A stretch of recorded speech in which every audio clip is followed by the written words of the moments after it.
ओम नमो वेदपुरुषाय नमः। नमस्कार।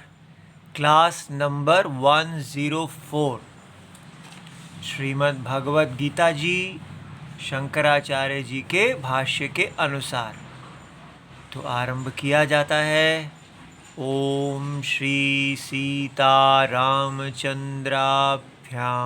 नमः। नमो गुरुभ्यः।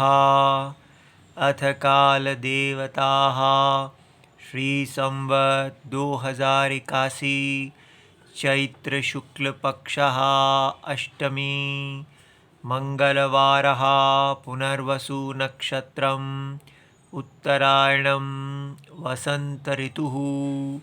ओम तत्सत् श्री शंकराचार्याय नमः।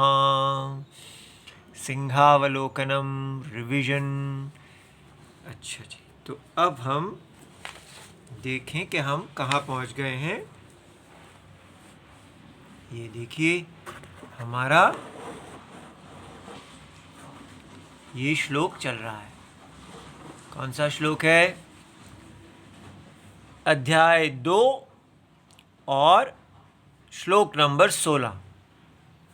नासतो विद्यते भावो ना भावो विद्यते सतः उभयोरपि दृष्टोऽन्तस्त्वनयोस्तत्त्वदर्शिभिः।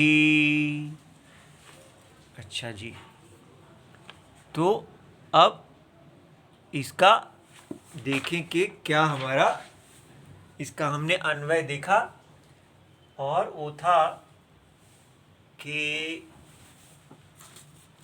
ये देखिए न असतः विद्यते भावः, और उसके बाद न अभावः विद्यते सतः उभयोः अपि दृष्टः त्वनयोस्तत्त्वदर्शिभिः।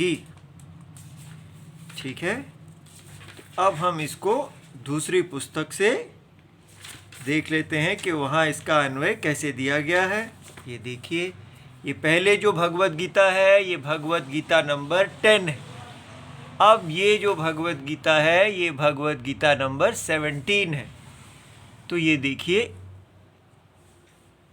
न असतः विद्यते भावः। ठीक है, असत का भाव नहीं है। न अभावो विद्यते सतः, न अभावः विद्यते सतः, अर्थात सत का अभाव नहीं है। ठीक है, तो माने असत का सत्ता नहीं होती। ठीक है, न भाव माने सत्ता। असत वो है जिसका सत्ता नहीं होता, और अभाव क्या होता है? नॉन एग्जिस्टेंस, सत्ता का नहीं होना। और सत कौन है? सत वो है जिसका कभी भी सत्ता नहीं है, ऐसा नहीं होता। ठीक है, माने आप उसको कभी भी सत्ताहीन निश्चय नहीं कर सकते। और असत क्या है? जिसको आप सत्ताहीन निश्चय कर सकते हैं, जिसका निश्चय आप जब करेंगे तो आप कहेंगे अरे इसका तो कोई सत्ता ही नहीं है। और लेकिन इसका ऐसा निश्चय नहीं किया जा सकता। जिसका ऐसा निश्चय नहीं किया जा सकता कि इसमें कोई सत्ता नहीं है, वो सद्वस्तु होती है। तो उसके बाद है ये देखिए, उभयोः अपि दृष्टः अन्तः। अब ये इतना है, लेकिन ये अन्तः, ये त आधा स, ये विसर्ग है। तू अनयोः दर्शिभिः। ठीक है, तो ये देखिए इसका अन्वय बनता है असतः भावः न विद्यते। असत का भाव, असत की सत्ता नहीं है। तू, और सतः अभावः न विद्यते, सत का अभाव, ठीक है, सत का अभाव नहीं है। फिर अनयोहो, उभयोहो, इन दोनों का, किसका, सत और असत का, अपि अंतहा, तत्व, तत्वदर्शियों के द्वारा, तत्वदर्शी भी, दृष्टहा, देखा गया है। अब देखिए, माने कि तत्वदर्शी कौन होते हैं? ये भगवत गीता हमें तत्वदर्शी बनाने के लिए है। तो तत्वदर्शी कौन होता है? जो सत और असत वस्तु के भेद को जानता है। तो हमको यही देखना है कि कौन सी वस्तु है जिसका भाव है और कौन सी वस्तु है जिसका अभाव है। इसलिए ये भाव और अभाव का निश्चय करना ही तत्व दर्शन है। ये बात आपको समझ में आ गई कि तत्व ज्ञान क्या होता है? तो तत्व ज्ञान होता है सत और असत का निश्चय करना। तो मेरा बेटा, आपको समझना है कि ये अभी हमारा परिचय हो रहा है। तो धीरे धीरे पहले आप इन शब्दावली को सीखेंगे, धीरे धीरे ये बात मन में जाने लगेगी, ठीक है। लेकिन एक चीज़ के लिए सावधान रहना है कि हमारे अंदर एक जल्दी मची रहती है। हमारा स्वभाव ही ये है कि हम जल्दी जल्दी बड़े ज्ञानी बन जाना चाहते हैं, बल्कि अपने आप को हम पहले ही ज्ञानी मानते हैं। इतना कुछ हम सुन चुके हैं, कितने लोग कितने सत्संग देख के आए हैं, क्या क्या देख के आए हैं। वो अगर भगवत गीता को बहुत से लोग इसीलिए पढ़ते हैं कि हम सब जानते ही हैं, बस ज़रा जो हम पहले ही जानते हैं उसको ज़रा अभी श्लोक इत्यादि भी देख लें, और शंकर भाष्य भी देख लें, वैसे तो हम सब जानते ही हैं। इस प्रकार जो हमारे अंदर एक नशा रहता है कि हम पहले ही तत्वज्ञानी हैं, ठीक है। तो इसमें अब क्या है, जब हैं तो है नहीं, कैसे पता चलेगा कि आप हैं या नहीं हैं? आपको देखना है क्या मैं नशे में हूँ या मुझे सच में जो ये कहा जा रहा है सत्य असत्य, इसका भेद मुझे दिख रहा है, ठीक है। और हे भगवान, अधिकतर ये सारा संसार नशे में है और वो अपना नशा नहीं देख पा रहा। तो शायद मेरी भी यही हालत हो। इसलिए भगवान, आप ही मेरे रक्षक हैं। आप तो जानते हैं कि हम क्या नशे में हैं या हम सच में देख पा रहे हैं। अपने पे विश्वास करो ही मत, अपनी जजमेंट पे विश्वास मत करो। सदा प्रार्थना करो भगवान कि ये माया बहुत ही छलनी है, छल करने वाली है।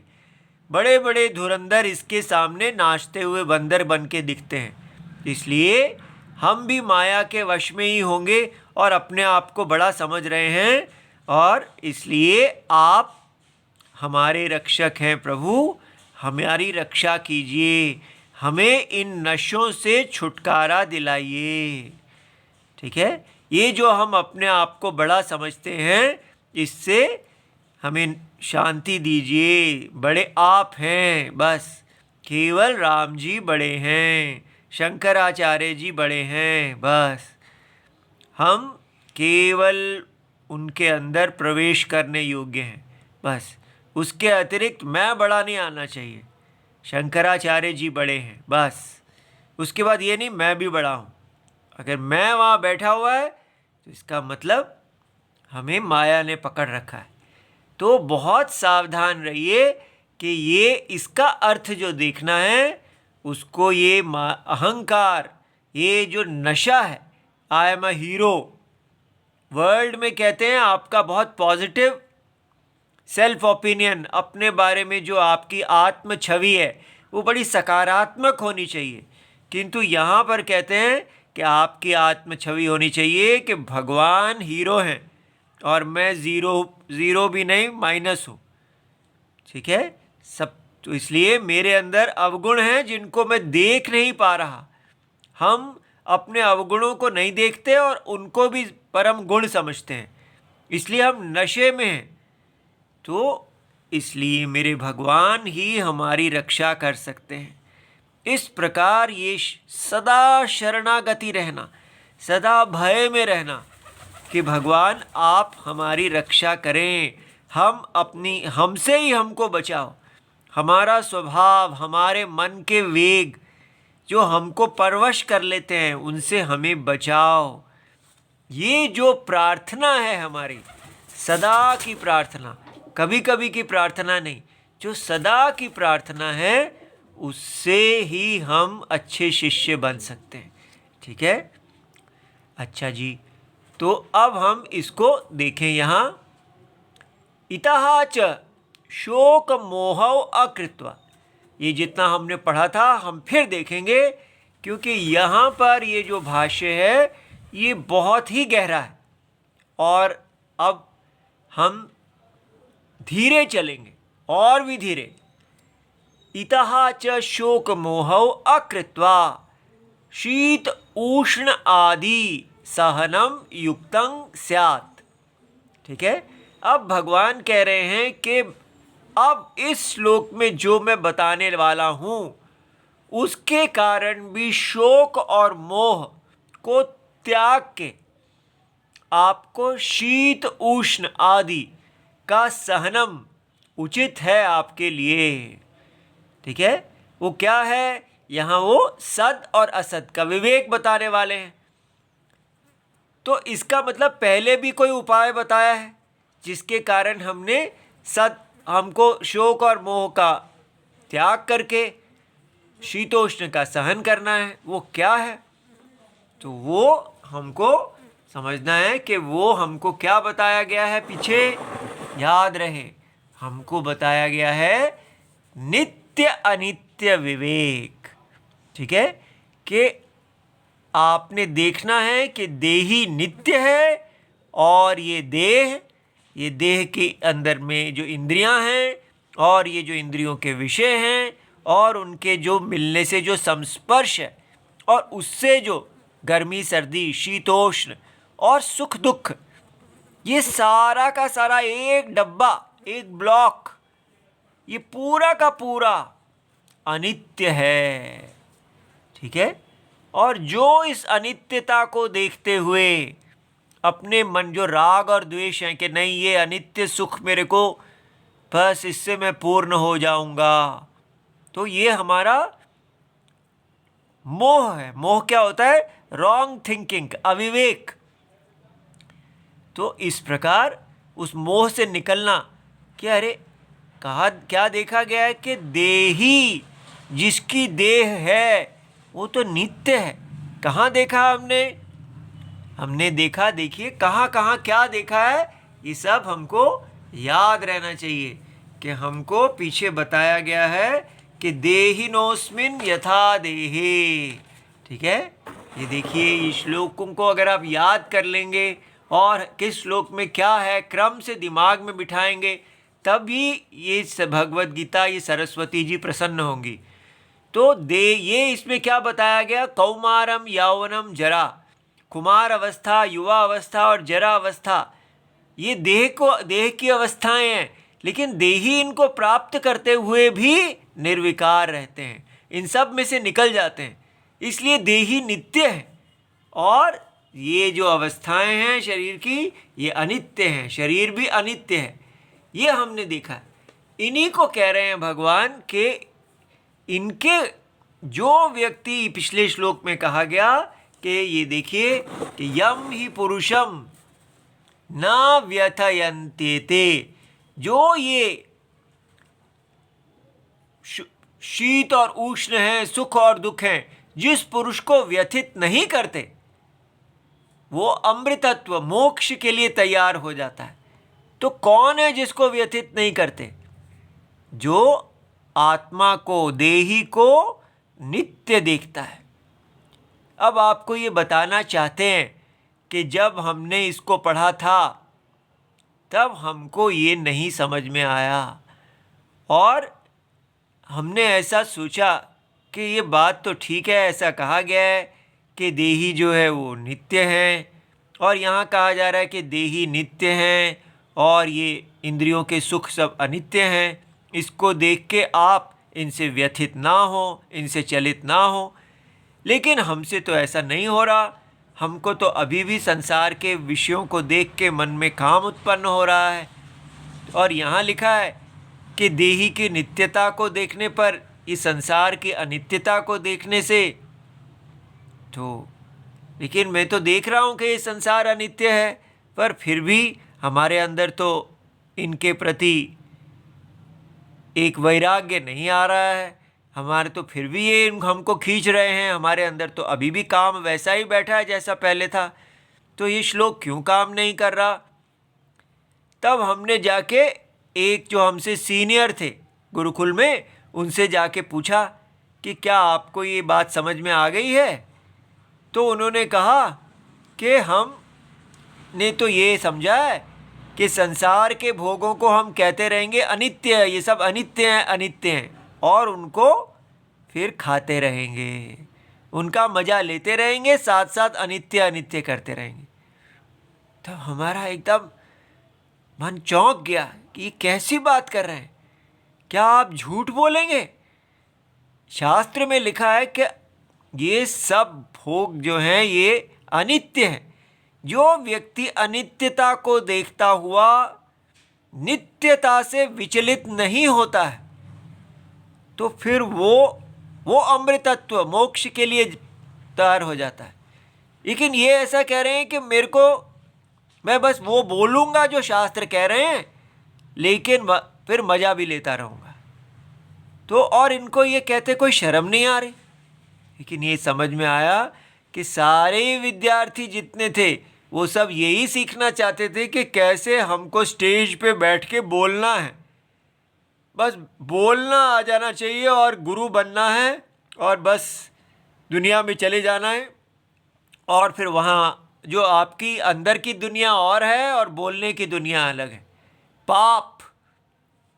तो ये वो भाग्य था हमारे पास कि हम कम से कम अंदर एक अंतरात्मा हमें कह रही थी कि आप शंकराचार्य जी की शरण में आए हैं। उनका वस्त्र ना धारण करना जब तक आपको समझना है, किसी को पढ़ाना नहीं जब तक आप सत्य को देख ना पाएँ, बहुत बड़ा पाप हो जाएगा। इसलिए हमने सदा भगवान से प्रार्थना किया कि भगवान मुझे ये बात समझ में आए। और ये बात कितने वर्ष लग गए समझने में, केवल एक श्लोक पढ़ने में नहीं समझ में आया, कितने वर्ष लग गए, और तब ये बात समझ में आई कि गलती कहाँ हो रही थी हमारी। ठीक है, वो गलती क्यों इतने वर्ष लग गए? क्योंकि कोई समझाने वाला था ही नहीं। सारे लोग बस ऐसा ही करते हैं, इसको पढ़ लिया, अन्वय सीख लिया, इसको बोल समझ लिया और जाके पढ़ाने लगे और अपने आप को सोचने लगे कि मैं ज्ञानी हो गया। लेकिन वो अंदर झांक के देखते ही नहीं कि क्या हम वास्तव में सत्य में निष्ठ हैं। ऐसा इसलिए होता है मेरा बेटा क्योंकि हमारी आत्मा मर जाती है। भोग परायणता से हमारी आत्मा इतनी मर जाती है कि ये जो अंतर आत्मा है ये बताती ही नहीं है, इसकी वाणी हमें सुनाई ही नहीं देती। हमें कितनी काम परायणता पागल कर देती है। तो हमको ये समझना चाहिए कि ये दोष है। आजकल जिस काल में हम जी रहे हैं सर्वत्र काम परायणता ही है। इसलिए भगवत गीता के पावन ये अमृत सरोवर में हम पैर रख रहे हैं, तो हमको बड़ा भाग्य समझना चाहिए कि ये साक्षात सीता मैया ही हमारे पास आई है। जैसे माँ बच्चों के पास आती है, बच्चे कैसे भी हों वो बच्चों के पास आती ही आती हैं और उनको धो के साफ सुंदर बना देती हैं। तो हमारी माता जी हमारे पास आई हैं, हमको इस प्रकार कामुकता से अपने आप को बचाना चाहिए। ठीक है, तो क्या बात हमको समझ में आई वो आपको बताते हैं। और कैसे समझ में आई कि पहले राम जी को इतना प्रार्थना किया, ठीक है, गौ माता के चरणों को प्रणाम किया, सरयू जी में स्नान किया और उनको कहा हमें नहीं समझ में आ रहा। ठीक है, ये यहाँ लिखा है ऐसा, लेकिन हम तो केवल इसका उच्चारण कर सकते हैं, बोल सकते हैं, लेकिन हमारे अंदर वो नहीं बात आ रही जो यहाँ कही गई है कि आप विचलित ना हो। तो हम अमृतत्व के लिए कैसे योग्य में प्राप्त करेंगे जब हम विचलित हो रहे हैं। तब सरयू मैया जी की दया से क्या समझ में आया, ध्यान से सुनिए। ये समझ में आया कि हम कहाँ गलत प्रयत्न कर रहे थे। हम सोच रहे थे कि आगे जो भोग इंद्रियों के विषय हैं उनके ऊपर हमारी जय हो जाए, वो सामने आए तो हमें कुछ ना हो, बस। कि तो हम सोचते थे before and after. Bhagavad Gita से पहले जब हम इस संसार के भोगों को देखते हैं तो हम कुत्ते की तरह इनके पीछे हमारी जिह्वा लटकती थी। अब क्या होना चाहिए, अब इनको देखें तो हमारी जिह्वा ना लटके। जैसे एक ट्रेंड डॉग होता है, उसके सामने आप हड्डी रखो तो उसको कुछ नहीं होता, फिर उसके मास्टर जब कहते हैं ले लो तो वो ले लेता है। तो हम भी अपने आप को उस प्रकार का ट्रेंड कुत्ता बनाने की कोशिश कर रहे थे कि पहले हड्डी आती है तो एकदम लपकते हैं, लेकिन जब ट्रेनिंग हो जाती है तो कुछ नहीं होता, आराम से जाके वो कुत्ता उस हड्डी को उठाता है। हम भी अपने आप को वैसा ही कुत्ता बनाने की कोशिश कर रहे थे, लेकिन ये काम गलत है, ये सुप्रेशन है। ठीक है, ये अपने आप को दबाना है, अपने आप को एक हीरो बनाना है कि मुझे इन कामों से कुछ नहीं होता। देखो अब मैं लड़कियों को भी देख लेता हूँ लेकिन मुझे कुछ नहीं होता, मेरे अंदर की सब काम अब मैंने जीत लिया है, इस प्रकार। ठीक है, ये गलत तरीका है। राइट तरीका क्या है, यहाँ क्या कहा जा रहा है आपको समझना है। देही को कामी से निष्कामी बनना नहीं है, देही पहले ही काम रहित है। देही सभी देहों के अंदर सब कुछ धारण करते हुए भी अस्पृष्ट हैं। ये बात देखनी है कि जब काम सामने आता है तो भी देही उससे असंग रहते हैं। वो देही का स्वभाव, देही इज अ नॉन कंज्यूमर। एक है कि कंजम्पशन सामने आए, मैं कंज्यूमर, मैं भोक्ता हूँ, भोग्य मेरे सामने आया, लेकिन भोग्य ने मुझ भोक्ता के ऊपर कोई विकार नहीं आने दिया। मैंने कहा मैं भोक्ता होते हुए भी मैंने भोग्य के वेग को जीत लिया। जैसे उर्वशी रंभा मेरे सामने आई लेकिन मुझे कुछ नहीं हुआ। यही हम कोशिश करते हैं कि हम इन उर्वशी रंभा को जीत जाएं, लेकिन ये यहाँ नहीं कहा जा रहा। यहाँ कहा जा रहा है कि ये जो देही है, जिसने देह को धारण किया हुआ है, वो कंज्यूमर ही नहीं है। उसने कंज्यूमरपन उसमें कैसे आ जाता है, वो भोक्ता तभी हो जाता है जब वो अपने आप को देह समझता है। इंद्रियों के साथ एकात्म भाव करने से ही हम भोक्ता हो जाते हैं, नहीं तो हम भोग के साक्षी हैं। हम साक्षी हैं, ये बात समझनी है। ठीक है, देही साक्षी है, एक ट्रेंड भोक्ता नहीं है। इसलिए क्या आपको समझना है, ध्यान से समझिए। देही को देखने के लिए जान लगाइए, प्रयत्न कीजिए कि क्या कहा जा रहा है। जल्दी में आगे आगे बढ़ने की कोशिश ना कीजिए। देखिए कि ये देही कहा भगवान, ये देही भगवान कृष्ण है। अपने अंदर, इसी देह के अंदर भगवान कृष्ण जी के दर्शन कीजिए कि ये देह के अंदर जो देही हैं वो कैसे असंग हैं। जैसे लहर के अंदर जो जल है, जल ने कभी लहर का स्पर्श ही नहीं किया। देखो, जल से पूछो कि क्या आपने लहर को छुआ, वो कहेंगे मछली को तो छुआ है, लेकिन लहर को कभी नहीं छुआ। कैसे नहीं छुआ? ये लहर आप में आती है, आप में रहती है, आप में चली जाती है, लेकिन आप उसको कैसे नहीं छूते? कहेंगे नहीं, हमने तो किसी अपने से अन्य किसी लहर को देखा ही नहीं। क्योंकि लहर केवल एक नाम और रूप है, वो जल का नाम और रूप है। वो जल के अंदर कोई उससे अन्य पदार्थ नहीं है जिसका जल कंजम्पशन करे। कंज्यूमर और कंज्यूम में भेद है, लेकिन यहाँ पर देही और देह में भेद नहीं है, अभेद है। देह केवल देही का नाम और रूप है। देही केवल नाम और रूपों को धारण कर रहे हैं, और नाम रूप आ रहे हैं, नाम रूप जा रहे हैं, बस। लेकिन उन नाम रूपों को धारण करने पर भी वो नाम रूप कोई एक्स्ट्रा वस्तु नहीं है, वो केवल नाम और रूप है। इसलिए उनका कांटेक्ट होता ही नहीं है, उनकी कोई कंजम्पशन नहीं है। इसलिए देही निर्विकार है। देही की निर्विकारता जो देखनी है, वो देखते हुए आपने कहना है कि ये जो अज्ञान के कारण देही कंज्यूमर और कंज्यूम्ड रिलेशनशिप को धारण कर रहा है, देही ही कंज्यूमर है और देही ही कंज्यूम्ड है। ठीक है, ये देही के देह को पहनने से ही इंद्रियां और इंद्रियों के विषय और उसके कॉन्टैक्ट्स में सत्ता आ गई है। ये है, अगर देही नहीं है तो इंद्रियां, इंद्रियों के विषय और उनके कॉन्टैक्ट्स वो है ही नहीं। सो देही इनको पहनते हैं, लेकिन पहनने पर भी निर्विकार रहते हैं। ये हमने देखा कि देही बचपन, युवा और वृद्धावस्था में से केवल साक्षी, अनटच्ड, अस्पृष्ट निकल जाते हैं। तो वो कैसे निकल जाते हैं? वो तभी निकल सकते हैं अगर ये जो नाम और रूप हैं, इनके साथ कोई स्पर्श ही नहीं है, कोई विकार है ही नहीं।